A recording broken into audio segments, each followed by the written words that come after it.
sa pinakamahusay na pelikula ng taon.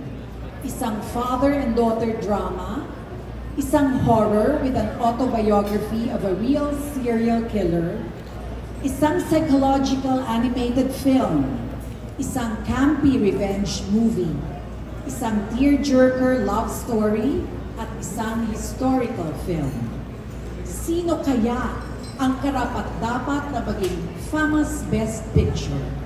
Here are the nominees. Best Picture. Gumburza, CMB Film Services, Jesuit Communications Foundation, and M Plus Ventures. Maraming sasaksi. Natin alagaan ang liwanag ng pinagtatapos. Yan natin iaalay ang ating buhay natin. Buhay, mamimigit siya ang ating matutay. Malayali. Clever Minds Inventor Productions. Ligtas. Ano ba hinahanap mo na yan? Alam mo ba kasi yung sinasabi niya? Yung mananakit sa kanya. Sa lahi natin, may ilan-ilan na katulad natin na nakakalakbay.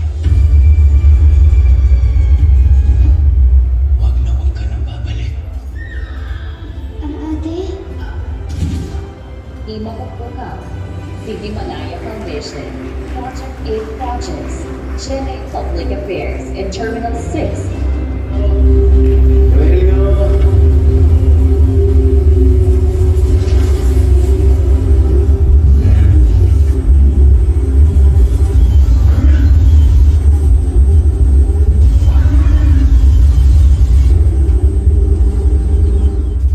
Papa Mascot. Wide International. Ulitin naman yung sinabi na wala siya!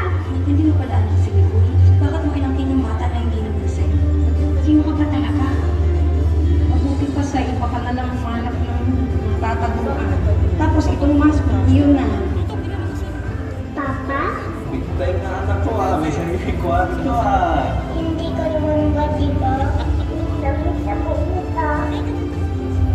Rewind. ABS-CBN Film Productions. APT Entertainment. Gusto Dos Pictures and Star Cinema. Ano sabi niya? It will come true daw.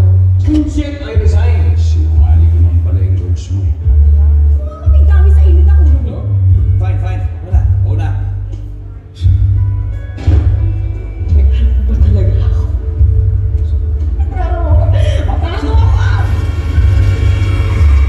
A Very Good Girl. ABS-CBN Film Productions and Star Cinema. You're on fire! You think you're better than mother? Justice is expensive. Good people just don't want it. Sabi mo, madadamay.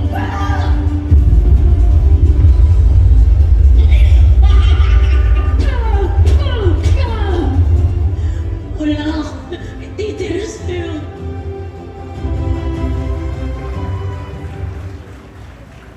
And the famous for Best Picture goes to Malayali.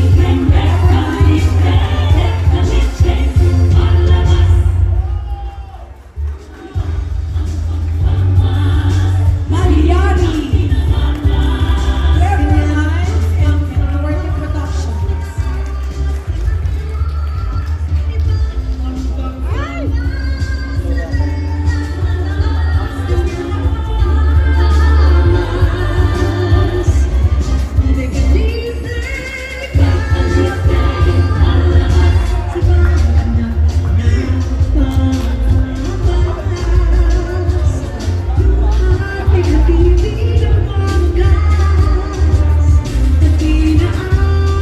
Ayan, muli magandang gabi po sa inyo lahat.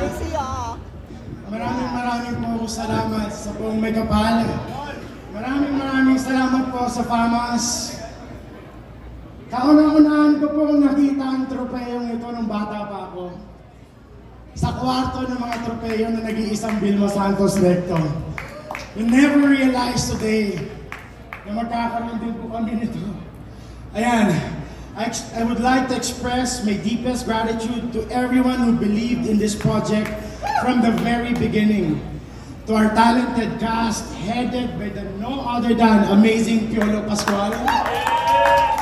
And crew, headed by the genius Direct Derek Cabrido, together with ECS. I can see ECS. Enrico Santos, ayan. And of course, ayan, who poured their passion and creativity in every frame. To our producers, headed by Nay Omar, maraming salamat. Who believed in our vision and supported us, a newbie, in every step of the way.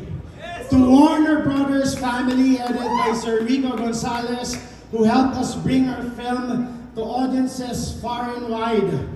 To my family who always supports me, sa aking mga kaibigan in Original Elemental Productions, Joshen, Alan, Alay, Naigio, Shin, at ikat maraming salamat. To our PR and marketing team, Reggie and Carl, and to our fans, the more than 1 million Filipino individual na nanood ng Malyares sa mga sinihan, your unwavering support and love have inspired us to push the boundaries of what is possible. But let us also remember that our work is far from over. Let us continue to champion diversity, inclusivity, representation in our industry. Let us strive to tell stories that challenge, provoke, and inspire. And let us never lose sight of the power of cinema to unite us, to move us, and change for the better whatever we are going through at this moment. Pag nagkakaisa po tayo, mas mabilis po tayo makakausad at mas magbubukas ng marami pang oportunidad para sa industriyang ito. Maraming salamat po. Mabuhay po ang FAMAS, mabuhay po ang pelikulang Pilipino, mabuhay po ang Pilipinas. Maraming salamat.